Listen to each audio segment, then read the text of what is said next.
També altres administracions i altres entitats. Per tant, d'aquí que també es veu i queda plasmada la importància de l'acte d'avui.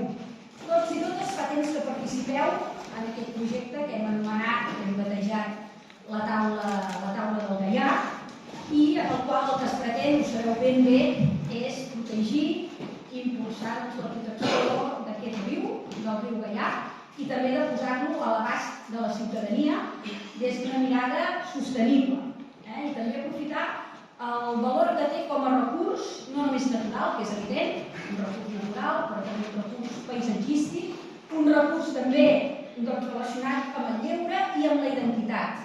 El riu Gaià, a tots vosaltres, crec que és un element que us cohesiona i us uneix. La Diputació, bàsicament, tres objectius principals.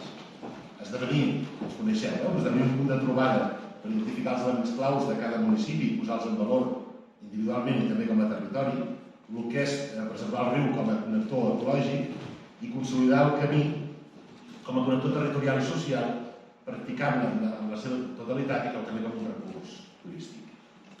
I neix amb la voluntat una miqueta de replicar l'experiència que ja havia tingut Diputació en l'àmbit del voltant del riu Francolí, de l'impuls de la taula del Francolí. Per la diferència d'allà, on vam trobar un espai segurament molt antropitzat i amb projectes encara per planificar i realitzar, aquí sí que l'entorn del Gaià estava clar que hi havia un entorn social molt més implicat en el que és el riu i el territori i que generava un fort sentiment d'orgull i de pertinença i que hi havia tot aquest bull social que se l'estimava i que el volia defensar. Un territori que a més inclou diversos espais naturals protegits i una ciutat amb una clara voluntat de preservar tot aquest patrimoni que representa.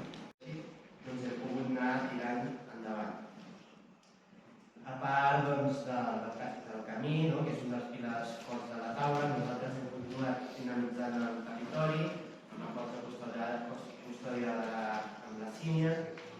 Hem fet l'hort de Salamandres, que és un dels projectes més emblemàtics, però n'hem fet d'altres, alguns impulsats per l'Ajuntament, altres impulsats per la sínia, i entre els dos hem dinamitzat molts espais. Què vol dir això de renaturalitzar? Ara farem una miqueta un breu incís. Ara fa aproximadament 50 anys ens van venir al Callà a dir que faríem una empresa. Bé, ens va estranyar tot moltíssim. El que vam veure, la història seria d'explicar, el que vam veure al cap d'un temps, doncs, que el riu estava tot ple de peixos morts. A partir de llavors, doncs, probablement deuen haver passat 35-40 anys, el riu es va convertir en el que la naturalesa havia decidit que s'havia de fer. Estava totalment desnaturalitzat, no tenia res a veure amb el que era un riu.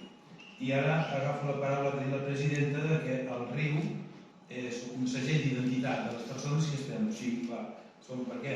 Perquè fins i tot, jo quan era riu vaig aprendre a nedar i fins i tot teníem una zona d'esbarjo.